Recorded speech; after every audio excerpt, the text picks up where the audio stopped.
اور خبر یہ ہے کہ قائم مقام صدر صادق سنجرانی نے فائنانس بل پر دستخط کر دیے ہیں۔ مزید تفصیلات حاصل کریں گے ڈان نیوز کے نمائندے نادر گرامانی سے۔ نادر، بتائے گا اس حوالے سے مزید کیا تفصیلات ہیں آپ کے پاس؟ دیکھیں، چیئرمین سینٹ صادق سنجرانی جنہوں نے اس وقت قائم مقام صدر کا جو ہے وہ ذمہ داریاں سنبھال لی ہیں، وہ اس وقت ایوان صدر میں پہنچ چکے ہیں۔ ان کی پھپھو کا انتقال ہوا تھا تو وہ بلوچستان میں موجود تھے۔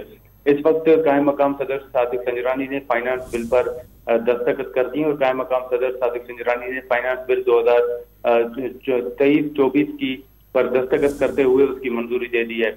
یہ بھی یہاں پر واضح کرتا چلوں کہ قومی اسمبلی نے کل ہی فائنانس بل کی منظوری دی تھی اور صدر مملکت عارف الوی جو ہیں وہ یہاں پاکستان میں موجود نہ ہونے کے باعث اس وقت جو قائم مقام کی صدر کی جو ذمہ داریاں ہیں وہ چیئرمین سینٹ صادق سنجرانی نے سنبھال رکھی ہیں اور وہ اس وقت ایوان صدر میں موجود ہیں، اور انہوں نے آج ہی فائنانس بل پر دستخط کرتے ہوئے جو فائنانس بل ہے اس کی منظوری دے دی ہے۔